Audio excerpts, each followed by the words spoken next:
Eh, aku mau cerita bad experience rewatch Project Hail Mary di IMAX. Jadi kita kan duduk di H, terus H18, H19 di tengah. Terus sebelah si Najla tuh ada kayak orang pacaran, tapi dia salah kursi. Tapi ternyata dia kursinya di sebelah aku. Udah tuh mereka berdua tuh, cewek cowok tuh, ceweknya sebelah aku. Abis gitu di sepanjang film itu di awal kayak aku masih biasa aja lah, kayak oh ya udahlah orang pacaran gitu. Tapi soalnya aku pikir kayak ya udahlah it's okay buat teriak, jadi nggak kayak oh coba tahu first time. iya kan, soalnya aku gak juga mau lah kita merusak pengalaman. yes aku juga kan pas awal nonton aku kayak wah terus ketawa kayak jadi kayak ya udahlah that's fine kata aku kayak gitu. Tapi lama kelamaan itu dari awal, sebenarnya dari awal ceweknya tuh udah kayak gitu loh, udah kayak pilek itu loh, kayak serik gitu kan. Terus aku kayak oke, tahan Rika, it's okay, it's fine. Sampai udah pertengahan, di pertengahan aku Noel Najla lah, aku bilang kayak Jabri. Bener dulu. Jadi aku tuh tadi ketiduran kayak 5 menit 10 menit kali ya. Iya. Kebangunnya gara-gara dia yapping anjir, saking kedengarannya. Terus akhirnya di tengah-tengah kayak aku udah gak kuat nih, aku Noel dulu. Aku udah nah gitu kan, aku Noel. Terus aku ngetik lah di HP kayak aku bilang sebelah aku berisik anjir gitu kan. Terus dia tuh kayak ngelihat, terus dia kayak iya gitu kan. Nah di situ lagi scene dimana si Rocky tuh si omongannya tuh ditranslate ke si komputer itu, dan dia bacain setiap kata yang ada di komputernya. Itu aku udah kayak udah memuncak tuh di situ amarahnya. Aku udah kayak bacainnya tuh ngasih tahu ke ceweknya gitu anjir. Iya, bahkan kayaknya dari awal tuh dia juga ngasih tahu plotnya gitu kan ke ceweknya, kayak ngejelasin kayak ini dari mana kayak gitu. Terus abis kayak gitu memuncak nih, aku bilang lagi ke si Nana lah kayak oh my god ini gak kuat. Ini dia bikin bukti. Wah, stop yapping. Dan dipasing ke aku ya. Terus aku nggak Noel cowoknya lah karena dia jauh kan. Aku kayak gini di tengah-tengah mereka berdua, terus mereka berdua lihat ke aku. Terus pas aku nunjukin kayak gini, cowoknya langsung kayak gitu kan. Terus kayak udah, dan akhirnya dia sepanjang film dari tengah sampai akhir diam. Ngeriak sih, tapi kayak cuma gitu doang, dan dia nggak yapping. Suruh siapa berisik anjir. Musiknya tuh parah anjir Banget. Kayak apakah perlu kamu menjelaskan kayaknya tuh setiap alur cerita ke cewek kamu? Kayak menurut aku ya hot takes from me adalah si cowoknya tuh udah nonton, terus dia pengen terlihat wah gitu. Nah, si ceweknya taunya kita tegur. Yes. Malu anjir. Tapi mereka dua juga kayak malu sih pas mereka langsung berangkat ya kan, kalau kita nungguin kredit scene ya. Mereka langsung cabut gitu pas filmnya beres. I don't know. Padahal dilihat dari tasnya kayak anak kuliahan gitu gak sih? Iya. Lagian cowoknya juga yang masih bocil tahu. Iya, pas aku lihat. Sebenarnya aku nggak inget mukanya sih, karena aku kayak udah gitu doang, masih gitu doang. Cuma itu guys, itu menyebalkan banget. Cuma aku nggak tahu kenapa, emang kayaknya di jam 3 ini ramai banget. Ya. Karena udah mau turun juga kan dari IMAX. Untung kita udah nonton 2 kali lagi. Oke lah, sisanya tinggal nontonnya aja di web. Oke, Google Drive. Udah ada yang share kok di Twitter, Cinefil jadi bener. udah. Yang ini pakai Dropbox. Iya. Jadi tinggal nonton aja kalau mau. Sama ini tadi kita membicarakan scoring mana yang disuka. Yes. Scoring aku sih to be honest ya. Yang awal yang ding dit. Ding dit gitu kayak itu sepanjang scoringnya cuma ding. Iya. Tapi aku mikir tuh kayak orang-orang yang bikin scoringnya tuh kok gimana? bisa kepikiran Iya untuk kayak itu bunyinya kayak kan gini. dia setiap sequence tuh mikirin ya kayak ini scoringnya mau apa, kok dia biasanya kepikiran kayak ini harus kayak gini gitu. Itu sih dengdet, tapi itu tuh bikin thrilling anjir, bikin kayak deg-degan gitu. Itu kayak mantap scoringnya. Siapa ya scoringnya teh? Bukan si Ludwig, bukan si Hans Zimmer, tapi lu mantap kata gue. Mantap. Sama apa satu lagi yang Aku suka yang Maze, yang dia di Adrian. Terus gimana ya, kok Yang yang itu kan, ya, apa? gitu kan? Itu Maze ya? Ya itu Maze, kalau nggak salah namanya. Sama yang ini yang Party. Party yang mana? Lupa anjir, tapi aku tahu yang pas mereka yang si Gracia bilang now it's time to Kalau aku suka yang ini, yang terakhir yang si Grace mau nyusul si siapa, Rocky. yang mana? Yang We Go Home apa ya? Itu mah The Beatles aja. Oh, The Beatles. Hmm. Oh my god. Dan aku baru nyadar suatu hal, kenapa Pas akhir bukan? si satelit tadi dinamain member-member The Beatles karena Karena nama dari- satelitnya tuh Beatles. Oh, tapi Anjir, terus aku kan nonton interviewnya si Andy Weir sama si ini ya, kayak tentang breakdown si Project Hail Mary. Ternyata memang kenapa dinamain satelitnya Beatles sama si Andy Weir, karena dia suka The Beatles, anjir. Itu supaya jadi makanya dinamainnya Beatles. Kocak anjir. Terus ada yang nanyain tuh ke si Andy Weir kayak kenapa si background story dari si pilot sama si engineer-nya itu nggak diceritain. Terus kata si Andy Weir ternyata dia simpen sendiri buat siapa tahu nanti dia mau bikin sequel. Kocak anjir. Dia bilang kayak gitu. Terus aku nonton lagi kan, ada yang nanya lah si kayak astrofisik atau ilmuwan atau astropsychist, I don't know, yang itulah pokoknya ilmuwan kayak gitu. Dia nanya yang perhitungan si Grace waktu dia ngitung yang jarak dari bumi ke kapal waktu di awal pas dia baru sadar, dia kan hitung itu tuh real, katanya pakai real mathematics dihitung. Katanya kita pakai real mathematics tapi buat di fake gitu katanya. Karena si Andy Weir-nya atau nggak tahu directornya, dia bilang dia pengen semua perhitungannya itu real mathematics gitu, real pakai ilmu fisika gitu. Berarti si Rocky gini-gini tuh bukan ngasal. We don't know. Tapi kalau yang untuk Astro Page itu dia bikin sendiri fiksi yang dalamnya nutrion. Dia bilang si Astro Page tuh si atomnya tuh, nah dia itu bikin sendiri. Menurut aku yang paling mengganggu adalah dubbing Mandarin anjing. Yang mana sih? Oh, yang itu ya si Kapten Yao cuma gitu doang. Oh iya?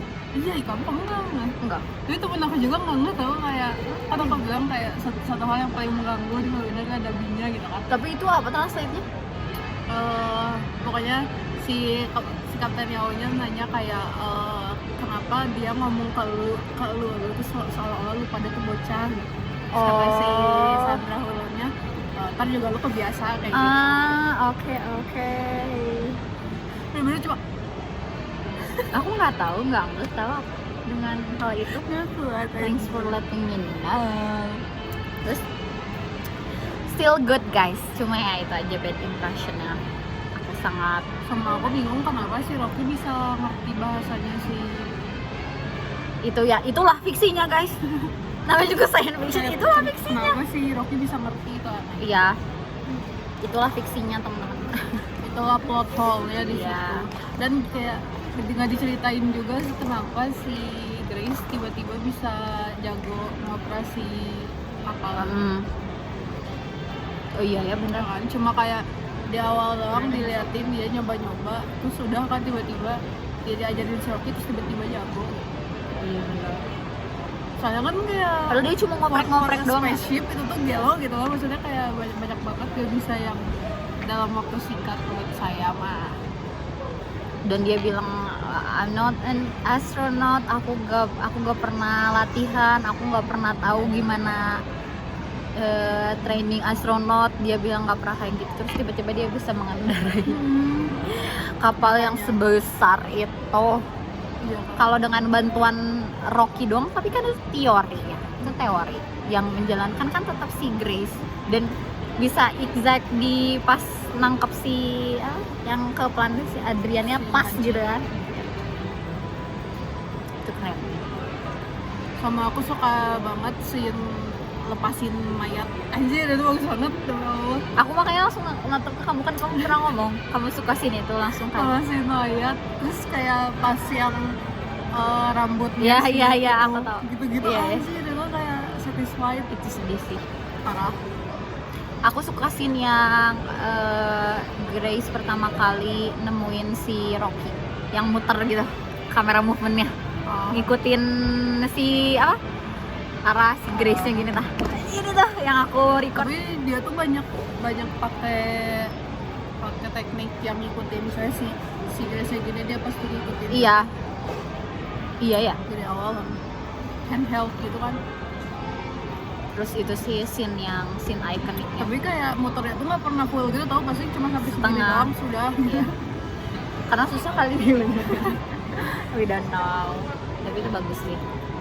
Gitu ya. Gimana ini? Aku bilang yang kerlip itu tuh aku kayak keinget pas yang di Oppenheimer anjir. Terus tahu nggak scene yang si Grace-nya pas dibilang kayak dia harus ikut ditawarin buat dia harus ikut ke Tau Ceti yang dia nolak awalnya. Kan ada scene yang dia yang kayak buka kacamata terus dia mau nangis gini, nge-zoom itu kayak scene Oppenheimer. Aku suka permainan lighting yang sini mati, terus belakang mati, terus langsung transisi. Oh ini enggak? Yang mana? Iya itu abis yang dia buka kacamata itu, dung. Oh iya. That's cool. Oh. Aku kayak keinget anjir. Terus itu sih practical effects-nya bagus-bagus. Kayak wow. Dia kalau nggak menang best ini kacau anjir. Gak menang nggak apa-apa lah. Kita nggak tahu soalnya ya. Kita ini masih bulan April. Iya. Quarter kedua berarti ya? Quarter Pertama kedua nggak sih? Oh masih pertama. Quarter kedua Mei enggak, ya? Iya kedua. Kita baru quarter kedua, kita nggak bakal tahu. Masih ada di OC, Disclosure Day, ada Dune. Mungkin Dune kita nggak suka tapi Mumi. ya Dune kita nggak suka tapi mungkin ternyata lebih bagus sih visual effects-nya. You never know. Karena after all Tahun ini nggak sih? iya November akhir dia. Quarter kedua berarti si Nolan, si Steven Spielberg. Dune tuh kapan? Nggak tahu. Kayaknya Drama. quarter 2 deh. Itu mereka bertiga di quarter 2 terakhir. Hunger Games November. Hunger Games juga bisa jadi bagus ya. Iya. Tapi Hunger Games tuh sebenarnya kalau dari kayak sinematografi yang kayak gitu-gitunya mah visualnya mah biasa aja, cuma karena mereka udah punya fandom aja. Kayak ini Harry Potter. Iya, karena mereka udah punya fandom. Dune juga sebenarnya gitu sih. Tapi entahlah, mungkin bagus menurut mereka.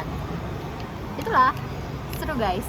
Kalau Karena misalkan biasanya tuh ya kalau sesuatu yang fiksi itu fansnya tuh pada ini banget gitu. Iya, into.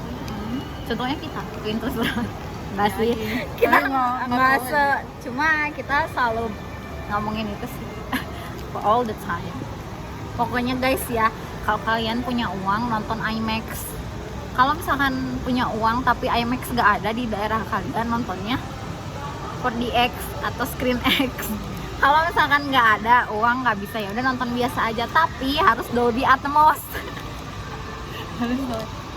Itu harus banget. Pokoknya jangan nonton di laptop guys. Ya, Dolby Atmos.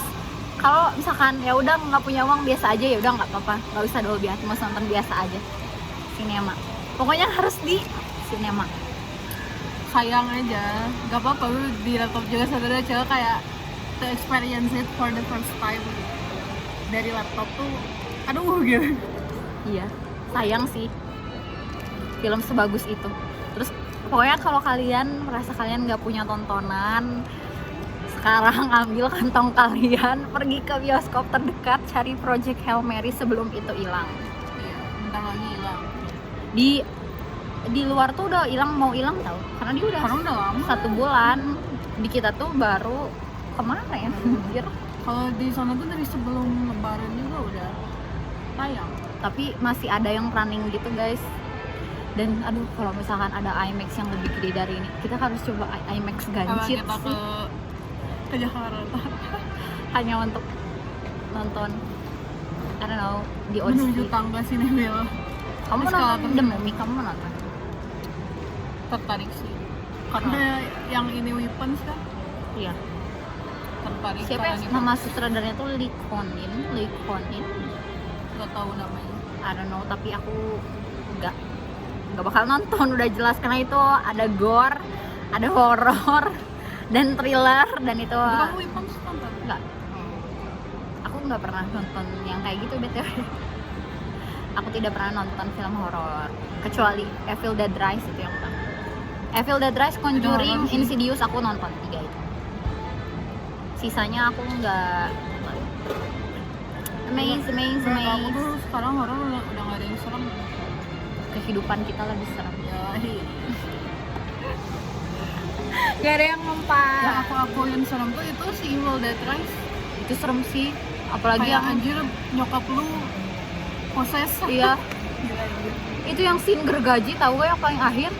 Lupa Anjir gitu aku. iconic scene yang aku kayak anjing gitu, yang dia muncul dari danau. Aduh nggak ingat. Soalnya aku kayak gini nontonnya. Yang kan kayak seolah-olah semua tuh udah baik-baik aja, Iya. terus tiba-tiba muncul dari danau aja. Langsung baru yang itunya title card-nya. Oh. Ih jujur nggak tahu. Soalnya aku kayak gini nontonnya. Kalau itu Ya, di bioskop. Enggak lah, mana mau aku nonton di bioskop, anjir, gila. Oh ya seru. Katanya sih, aku baru lihat review Cinderella kemarin. Apa? Film Indonesia katanya yang di bioskop jelek-jelek yang sekarang. Katanya. Ada Yohana, Oh, terus iya. yang ini Ayah Ini Arahnya Kamu. Ini istri cerai, anak gay, lebaran tahun ini sama siapa? Maaf ya, bukannya aku tidak menyukai sinema Indonesia. Cuma Cukup gak sih slice of life ya iya, gitu. kenapa ya mereka tuh sekarang jadi kayak menjual kesedihan kaum, Ini Mid. semua soal NKCTHI anjir. menjual kesedihan kaum menengah. Terus kayak konfliknya sesama kelas gitu, bukan Iya. antar kelas, buat apa ya? Itu sih aku kurang suka. Ghost in Shell paling ya. Ya, tapi katanya dialognya Enggak ya. jelek, kayak iklan layanan masyarakat. Aku baca tweet itu. Aku baca tweet itu di Twitter kan? Iya. Ya, aku baca tweet itu. Aku baca itu. Yes. Mending bikinlah sesuatu kayak Garuda di dadaku lagi atau enggak Askar Itu aku Pelangi lagi. nonton, aku masih bocah banget Aku sama di di bioskop sama bapak aku. Satu kedua aku di Iya. bioskop. Dulu aku tuh apa coba yang nonton di bioskop sama keluarga aku, ayat-ayat cinta. Anjir, apa ini Negeri Lima Menara? Tahu nggak? Nggak nonton. Terus waktu itu si penulisnya datang ke kampus aku. Well, siapa sih penulisnya? Gak tahu namanya. Oh, aku nggak nonton.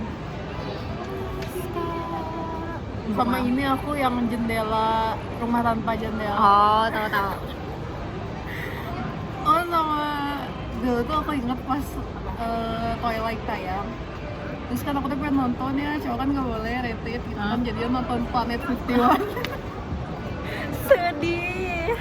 Sebelum lewatin studio yang Twilight, gini aku kayak iya banyak. Tapi Nawila masih ada di bioskop sekarang.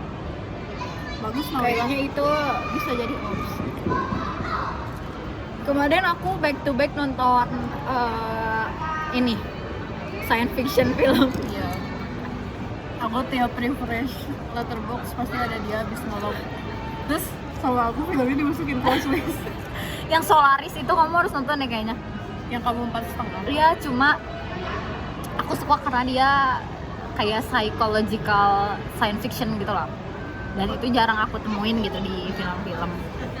Sebenarnya plotnya sangat-sangat sebenarnya gimana ya? Dibilang rumit, iya sih.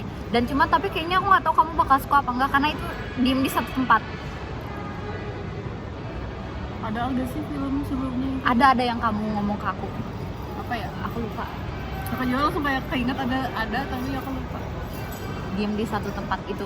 Tapi nggak satu tempat di roket di kapalnya, di pesawatnya doang, roketnya doang, tapi kayak dari bumi terus ke si roketnya gitu, dan udah we diem di situ. Baru kayak ada praktikal, ada efek si sinematografi kayak bulannya, planetnya kayak gitu doang. Tapi untuk Film tahun lama kan itu? Rusia, itu film Rusia. Anjay. Udah ada di YouTube juga kok, jadi aku nonton juga di YouTube. Karena di Subtitle ya ada. LK21 subtitlenya lama, telat, jadi aku nonton di YouTube gitu. Sampai itu seru. Jadi kayak si planetnya tuh, jadi ada dia tuh satu roket itu tuh ngorbit satu planet Solaris namanya. Nah si roket ini tuh ada 3 ilmuwan lah buat neliti tentang si lapisan atmosfer dari si planet Solaris ini. Tapi itu nah inilah fiksinya.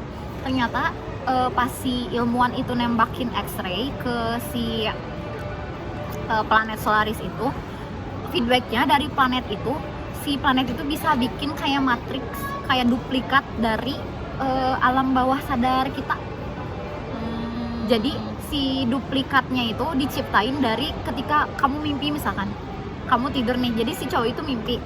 Lah kamu misalkan, nah itu tuh nanti ada duplikatnya, misalkan orang yang nyantet gitu, ada bentuknya kayak gitu. Itu ceritanya gitu sih. Dan yang naik ke sananya tuh yang disuruh untuk kayak nge-observe atau ngelihat keadaan di sana tuh di roket itu tuh psikologis. Si psikolog ini tuh disuruh ke luar angkasa lah buat lihat keadaan si 3 ilmuwan ini. Malah dia yang ikut, gila anjir. Jadi terbangin sendiri. Iya, dia diterbangin sendiri. Nah itu nggak masuk, itu plot hole-nya. Plot hole-nya apa coba? Dia pilot. Enggak, si psikolognya nggak pakai ini. Setelan space luar angkasa gitu. Pakainya ini jas. Kayak ya udah tiba-tiba nyampe aja di roketnya. Jujur janggal. Dan itu 2 jam lebih berapa menit gitu. Ntar aku tonton. Itu film lama 1972 kalau nggak salah. Terus yang aku tonton lagi yang Sunshine. Nah aku kira itu tuh yang waktu itu kamu Yang mana? liatin ya nih, yang film Filipin. Oh bukan, ini beda lagi. Ini yang science fiction. Kalau yang Sunshine yang itu bertabur bintang loh. Ada Cillian Murphy, ada Chris Evans, Gua kira ada ngejir. Pokoknya bertabur bintang tuh cast-nya mantep lah gitu. Chris Evans, Cillian Murphy, terus kamu tahu nggak sih yang main di The Martian, yang dia sering main juga tuh di film Avengers, yang agak Cina terus dia agak gendut. lupa.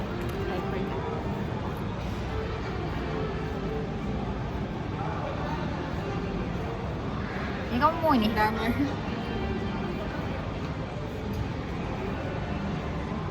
Sunshine. Ntar aku pause dulu. Nah dia ini, ada dia main di Pans juga. Iya, jadi bapaknya gitu loh kalau nggak salah. Pokoknya tuh bertabur bintang kan, ada Michelle Yeoh, ada si Rose Byrne, pokoknya ini Tahun berapa? 2000 kalau nggak salah, 2007. Anjir. Berarti visioner. Iya. Tapi itu benar guys. Tapi nggak begitu seru sih menurut aku plotnya. Sama ini juga diem di satu tempat. Tetap banget kalau space mah. Ya ini sama di satu tempat. Kamu bisa nonton kalau kamu mau. That's all guys. Bye bye. Nanti kamu bisa nonton ini di YouTube. Bye bye. Maze.